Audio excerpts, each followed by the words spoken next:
আসসালামু আলাইকুম প্রিয় এসএসসি ছোট্ট শিক্ষার্থী বন্ধুরা, আজকে হচ্ছে আমি কুমিল্লা বোর্ড 2025 সালে আসা যে রাইট ফর্মস অফ ভার্বটি সেটি তোমাদেরকে একদম ভেঙে ভেঙে তোমাদেরকে বোঝায় দেব। ঠিক আছে, প্রত্যেকটা গ্যাপের মাঝে তোমার কোন ভার্বটা বসছে এবং কেন এখানে এটা হয়েছে, কেন ভার্ব প্লাস আইএনজি হয়েছে, কেন ভি3 হয় নাই, প্রত্যেকটা গ্রামাটিক্যাল রুলস তোমাদেরকে ভেঙে ভেঙে বোঝায় দেব। ঠিক আছে, তুমি জাস্ট একটু ক্লাসের মাঝে অ্যাটেনটিভ থাকবা। ঠিক আছে, তো কথা দীর্ঘায়িত না করে চলো শুরু করা যাক। দেখো, রাইট ফর্মস অফ ভার্ব পড়ার ক্ষেত্রে আমাদের যেটা করতে হয়, উপরে তোমার 10টা ভার্ব দেয়া থাকবে, তুমি জাস্ট ওই 10টা ভার্ব এই 10টা ড্যাশের মাঝে তুমি 10টা গ্যাপের মাঝে বসাবা। ক্লিয়ার?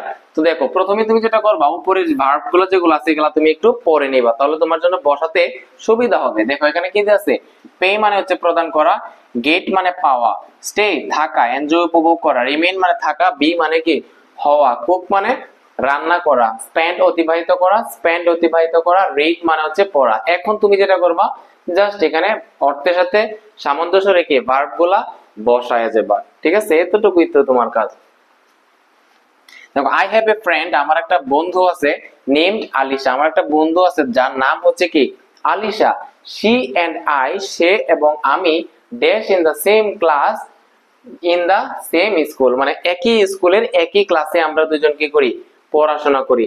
তো দেখো, পড়া অর্থে আমরা কোন ভার্বটা এখানে আছে, কি হবে এখানে পড়া অর্থে কি আছে, এই যে দেখো কি আছে এখানে, রিড আছে। তো আমি এখানে কি দিব, she and I read in the same class, সে এবং আমি সেম ক্লাসে পড়ি, ইন দা সেম স্কুল, একই স্কুলের একই ক্লাসে কি করি, পড়াশোনা করি। তো এখানে কি হবে বলো ভাইয়া, রিড হবে, তাই না? Clear? I read in the same class in the same school. এরপরে লক্ষ্য করো, though we dash from the same village dash we are good friends, বলতেছে যদিও হচ্ছে আমরা কি না একই গ্রামের না, যদিও হচ্ছে আমরা একই গ্রামের না, তারপর হচ্ছে আমরা কি অনেক ভালো বন্ধু। নরমালি হচ্ছে সেম গ্রাম যদি না থাকে, ভিন্ন গ্রাম যদি থাকে, তাহলে তো ভালো বন্ধু বা বান্ধবী হওয়ার কথা না। কিন্তু এখানে এই কথাটা বলতেছে যে যদিও আমরা কি একই গ্রামের না, দুইজন আলাদা আলাদা গ্রামের, তারপরেও আমাদের মাঝে কি আছে, একটা ভালো বন্ধুত্ব রয়েছে, আমরা হচ্ছে ভালো বন্ধু। তাহলে দেখো, দো we dash from the same village, যদিও আমরা কি দুইজন একই গ্রামের হই না, মানে সেম গ্রামের না, তাহলে হওয়া অর্থে আমরা কি ব্যবহার করি, বি ইউজ করি। মনে রাখবা, বি বলতে, হ্যাঁ এটা সব সময় তোমার কাজে লাগবে, বি বলতে আমরা পাঁচটা জিনিস বুঝি, এম, ইজ, আর। বি বলতে তোমার পাঁচটা জিনিস, বি বলতে কি পাঁচটা ওয়ার্ড হইতে পারে। বি বলতে এম হইতে পারে, ইজ হইতে পারে, আর হইতে পারে, ওয়াজ হইতে পারে, ওয়ার হইতে পারে। ঠিক আছে, তার মানে বি বলতে বি না, বির মধ্যে পাঁচটা সদস্য আছে। এই এম ইজ আর ব্যবহৃত হয় প্রেজেন্ট টেন্সে, এম ইজ আর কোথায় ব্যবহৃত হয়, প্রেজেন্ট টেন্সে, আর এই ওয়াজ ওয়ার ব্যবহৃত হয় পাস্ট টেন্সের ক্ষেত্রে। ঠিক আছে, তাহলে কোথাও যদি কোনো বক্সের মাঝে বি দেয়া থাকে, তুমি মনে রাখবা এই বি বলতে এই বির ভিতরে সদস্য আছে কয়জন, পাঁচজন। Am, is, are, was, were. হ্যাঁ, এই যে এম ইজ আর হচ্ছে তোমার প্রেজেন্ট টেন্সে ব্যবহৃত হয়, আর এই ওয়াজ ওয়ার হচ্ছে কোথায় ব্যবহৃত হয়, পাস্ট টেন্সে ব্যবহৃত হয়। ক্লিয়ার? তাহলে তুমি আমাকে বলো যে দো we dash from the same village, যদি আমরা একই গ্রামের হই না, হই না মানে কি প্রেজেন্ট টেন্সে, বর্তমানের কাহিনী। আর বর্তমানে হইলে বি বলতে আমরা কয়টা ব্যবহার করি, পাঁচটা জিনিস, এম, ইজ, আর। এখন আমরা দেখবো যেখানে এম হবে, ইজ হবে নাকি আর হবে, এটা ডিপেন্ড করে সাবজেক্টের উপরে। এটা ডিপেন্ড করে কার উপরে, সাবজেক্টের উপরে। উই যেহেতু প্লুরাল, তাহলে আমরা প্লুরাল কোনটা নিব, আর নিব। তাহলে আর নিলাম, আর নিলাম। অর্থটা দেখো, though we are from the same village, যদিও আমরা একই গ্রামের হই না, একই গ্রামের হই না, তার মানে কি নেগেটিভ করতে হবে, জাস্ট তুমি আর এর সাথে একটা নট যুক্ত করে দেও। ক্লিয়ার? দেখছো কত সুন্দর করে তোমাকে বোঝাই দিলাম। তুমি জাস্ট ক্লাসের মধ্যে অ্যাটেনটিভ থাকবা, প্রত্যেকটা ড্যাশের মধ্যে, প্রত্যেকটা গ্যাপের মধ্যে কিভাবে ভার্বগুলা বসতেছে, প্রত্যেকটা গ্রামাটিক্যাল রুলস এবং অর্থ সহ সবগুলা ভেঙে ভেঙে বোঝাই দিব। ক্লিয়ার? তাহলে দেখো, though we are not from the same village, এই যে আলিশা এবং আমি, আমরা একই গ্রামের, যদিও আমরা একই গ্রামের না, উই আর গুড ফ্রেন্ডস, আমরা হচ্ছে কি ভালো বান্ধবী, আমরা হচ্ছে কি ভালো বান্ধবী, বাবা ভালো বন্ধু, যেটাই বলো। ডিউরিং লাস্ট উইন্টার, গত শীতকালে, আই ড্যাশ এ চান্স, আমি একটা সুযোগ পেয়েছিলাম, dash a visit to her village, এই যে আলিশা গত শীতকালে তাদের গ্রামে বেড়াতে যাওয়ার জন্য আমি একটা সুযোগ পেয়েছিলাম, and I happy time there, এবং হচ্ছে আমি সেখানে একটা সুন্দর সময় অতিবাহিত করেছিলাম, পার করেছিলাম। এই যে আলিশার গ্রাম, সেই গ্রামে আমি গিয়েছিলাম এবং সেখানে সুন্দর একটা সময় আমি পার করেছিলাম, অতিবাহিত করেছিলাম। লক্ষ্য করো, গত শীতকালে আই ড্যাশ এ চান্স, আমি একটা সুযোগ পেয়েছিলাম। পাওয়ার অর্থে আমরা কি বের করি? এই যে দেখো এখানে পাওয়ার অর্থে কি আছে? গেট আছে। পাওয়ার অর্থে আমরা কি ইউজ করতে পারি? গেট ইউজ করতে পারি।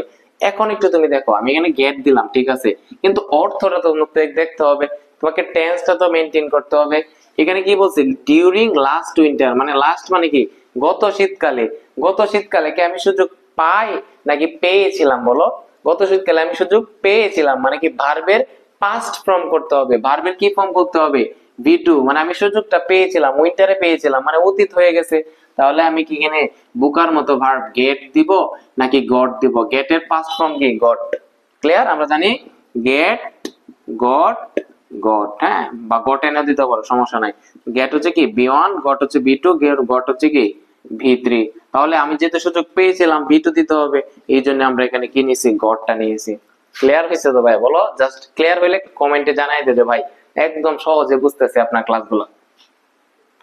তাহলে ডিউরিং লাস্ট উইন্টার, গত শীতকালে, আই গট এ চান্স, আমি একটা সুযোগ পেয়েছিলাম, dash a visit to her village, তার যে গ্রাম, সেই গ্রামে আমি একটা ভ্রমণ করার জন্য কি পেয়েছিলাম? সুযোগ পেয়েছিলাম। তাহলে প্রদান করা, হ্যাঁ, প্রদান করার অর্থে আমরা কি ব্যবহার করি? প্রদান করার অর্থে আমরা পে ইউজ করি। কি ইউজ করি?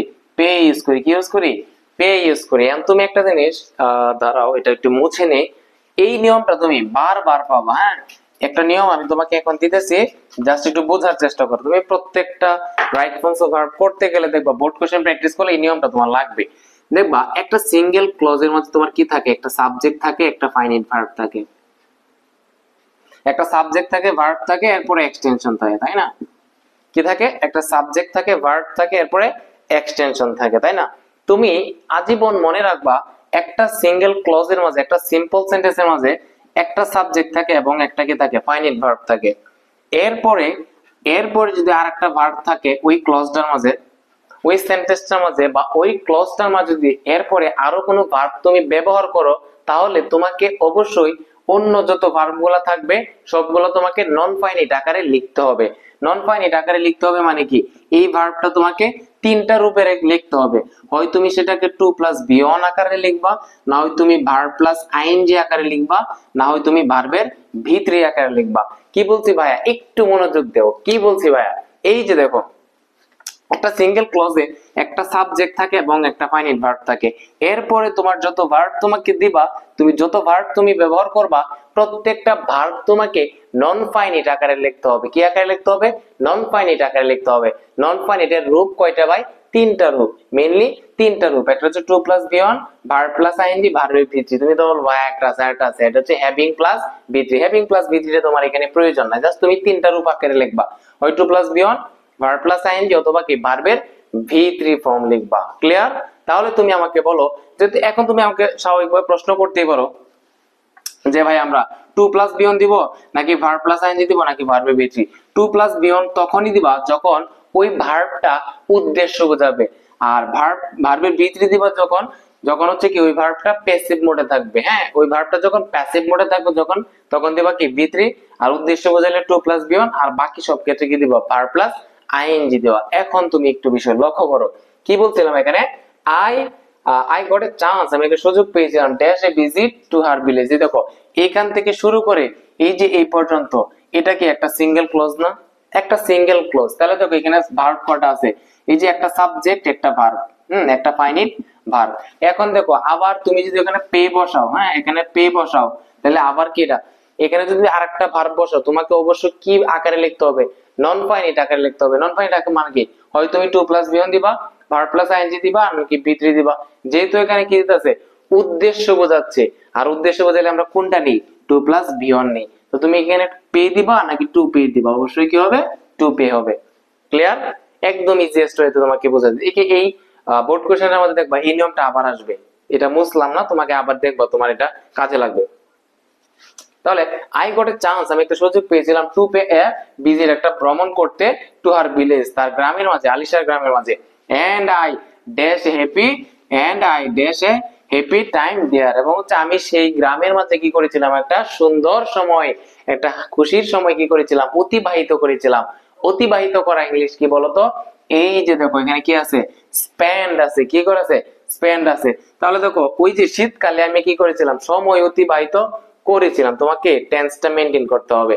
অতিবাহিত করেছিলাম কি, এটা কি বর্তমানে নাকি অতীতে করছিলাম? অতীতে করলে আমার ভার্বের কয় নাম্বার ফর্ম দিতে হয়, 2 নাম্বার ফর্ম, বি2 দিতে হয়। তাহলে স্পেন্ড তো বি1 এ আছে, স্পেন্ড এর বি2 কি, পাস্ট ফর্ম কি, স্পেন্ট। তাহলে তুমি এখানে দিবা আই স্পেন্ট, আমি অতিবাহিত করেছিলাম। তাহলে আই স্পেন্ট, আমি অতিবাহিত করেছিলাম, হ্যাপি টাইম, একটা সুন্দর সময়, একটা সুখের সময়, there while I in her village, যখন হচ্ছে আমি তার গ্রামে অবস্থান করতেছিলাম, যখন আমি তার গ্রামে অবস্থান করতেছিলাম। I dash many delicious dishes, আমি অনেক সুস্বাদু, ডেলিশাস মানে কি, সুস্বাদু, ডিশেস মানে হচ্ছে খাবার। আমি যখন ওই আলিশার গ্রামে অবস্থান করতেছিলাম, I dash many delicious dishes, আমি অনেকগুলা সুস্বাদু খাবার উপভোগ করেছিলাম। হুইচ ড্যাশ বাই আলিশাস মাদার, ওই খাবারগুলা কার দ্বারা বানানো হয়েছিল, কার দ্বারা রান্না করা হয়েছিল, আলিশার মায়ের দ্বারা। আমার যে আন্টি, আলিশার যে মা, সেই মা কি করেছিল, তাদের গ্রামে যখন আমি অবস্থান করতেছিলাম, আলিশার মা আমার জন্য সুন্দর সুন্দর ডিশ মানে খাবার রান্না করতেছিলেন। তাহলে তুমি আমাকে বলো যে হোয়াইল, হোয়াইল মনে রাখবা, হোয়াইল যে আছে, হোয়াইল আছে না, এই যে হোয়াইল আছে না, হোয়াইল তো একটা কনজাংশন। হোয়াইল যুক্ত অংশে সব সময় সাবজেক্টে পরে মানে পাস্ট কন্টিনিউয়াস টেন্স হয়, মানে ওয়াজ অথবা ওয়ার হবে। হ্যাঁ, ওয়াজ অথবা ওয়ার, এরপরে ভার্ব প্লাস আইএনজি হয়। কি হয়, ভার্ব প্লাস আইএনজি হয়। আজীবন মনে রাখবা। এই হোয়াইল যে আছে, হোয়াইল যুক্ত যে অংশটা থাকে, হোয়াইল যুক্ত যে ক্লজটা থাকে, এটাতে সবসময় পাস্ট কন্টিনিউয়াস টেন্স হয়। কি হয়, পাস্ট কন্টিনিউয়াস টেন্স। আর পাস্ট কন্টিনিউয়াস টেন্স মানে হচ্ছে, তুমি তো জানোই যে সাবজেক্ট পরে কি হয়, হয় ওয়াজ দিবা, নয় কি দিবা, ওয়ার দিবা, এরপরে কি দিবা, verb plus ING. Past continuous tense মানে কি, হোয়াইল যুক্ত অংশে সাবজেক্ট পরে ওয়াজ, ওয়ার, এরপরে ভার্ব প্লাস আইএনজি। এখন তুমি দেখো যে while, while I in her village, যখন আমি তার গ্রামে অবস্থান করতেছিলাম। অবস্থান করা ইংলিশ কি, এই যে দেখো এখানে কি দেয়া আছে, স্টে, এখানে কি আছে, স্টে আছে। যখন আমি তার গ্রামে অবস্থান করতেছিলাম, আমি স্টে দিলাম, এখানে কি দিলাম, স্টে দিলাম। তুমি দেখো তো, তুমি তো ভাইয়ের ক্লাসটা করতেছো, তুমি একদম মনোযোগীও আছো। তাহলে বলো তো, তুমি এখানে স্টেটা স্টে থাকবে নাকি অন্য কোনো কিছু করতে হবে? অবশ্যই করতে হবে, কারণ আমরা জানি হোয়াইল যুক্ত যে অংশটা আছে, হোয়াইল যুক্ত যে অংশটা আছে, এখানে কি হয়, পাস্ট কন্টিনিউয়াস টেন্স মানে কি, সাবজেক্টে পরে ওয়াজ, ওয়্যার, ওয়াজ, ওয়্যার, ভার্ব প্লাস আইএনজি দিতে হয়। এখানে যেহেতু আই আছে, আমরা জানি আই এর সাথে কি হয়, ওয়াজ হয় নাকি ওয়্যার হয়, ডেফিনেটলি ওয়াজ হয়। তাহলে তুমি কি দিবা, আই ওয়াজ আর ভার্ব প্লাস আইএনজি, সেটা কি হয়ে যাবে, স্টেইং হয়ে যাবে। Clear? While I was staying, যখন আমি অবস্থান করতেছিলাম, ইন হার ভিলেজ, তার গ্রামে, I dash many delicious dishes, আমি কি করেছিলাম, অনেকগুলা সুস্বাদু খাবার উপভোগ করেছিলাম। উপভোগ করা ইংলিশ কি, এই যে দেখো এখানে কি আছে, এনজয় আছে। তাহলে উপভোগ করেছিলাম, উইন্টার মাসের কাহিনী, কিন্তু এটা অতীতের কাহিনী। আলিশা গ্রামে যখন গিয়েছিলাম আমি, তখন তো সেটা কি ছিল, শীতকাল। তাহলে আমি উপভোগ করি নাকি করেছিলাম, উপভোগ করেছিলাম, তার মানে কি বি2 দিতে হবে। তো এনজয় তো তুমি দিবা না, এখানে কি দিবা, এনজয়েড দিবা। কি দিবা, এনজয়েড দিবা। ক্লিয়ার? ঠিক আছে। পিচ্ছি, হ্যাঁ তুমি তো পিচ্ছি, এখন 9-10 পড়ে, তোমরা কি পিচ্ছি না? তোমার ইন্টারমিডিয়েটে যারা পড়ে, এরা তো বড় ভাই আপু আর কি, তোমাদেরকে পিচ্ছি বলে, ছোট বাচ্চা বলে আমি সম্বোধন করবো, ঠিক আছে? তোমরা তো ভাইয়াই ডাকবা, তুমি যেটাই বলো, তুমি স্যার ভাইয়া যাই বলো না কেন। আই এনজয়েড মেনি ডিলিশিয়াস, আমি ওই যে আলিশার বাড়িতে অনেকগুলা সুস্বাদু খাবার উপভোগ করেছিলাম। হুইচ, হুইচ এই যে খাবারগুলো উপভোগ করেছিলাম। হুইচ আমরা জানি হুইচ অথবা দ্যাট, এগুলো কি রিলেটিভ প্রনাউন, না একটা আছে কি হো। তাহলে হুইচ আমরা জানি রিলেটিভ প্রনাউনের পরে যে ভার্বটা বসে, রিলেটিভ প্রনাউনের পরে যে ভার্বটা বসে, এটা কাকে দেখে বসে, এর আগের নাউন বা প্রনাউনকে দেখে। এখন তুমি একটু বোঝার চেষ্টা করো, আমি কি করেছিলাম, অনেকগুলা সুস্বাদু খাবার উপভোগ করেছিলাম, যেগুলা যেগুলা রান্না করা হয়েছিল বাই আলিশাস মাদার, যেগুলা আলিশার মায়ের দ্বারা কি করেছিল, রান্না করা হয়েছিল। রান্না করা ইংলিশ কি, একটু চিন্তা করে দেখো তো কি আছে এখানে, কুক।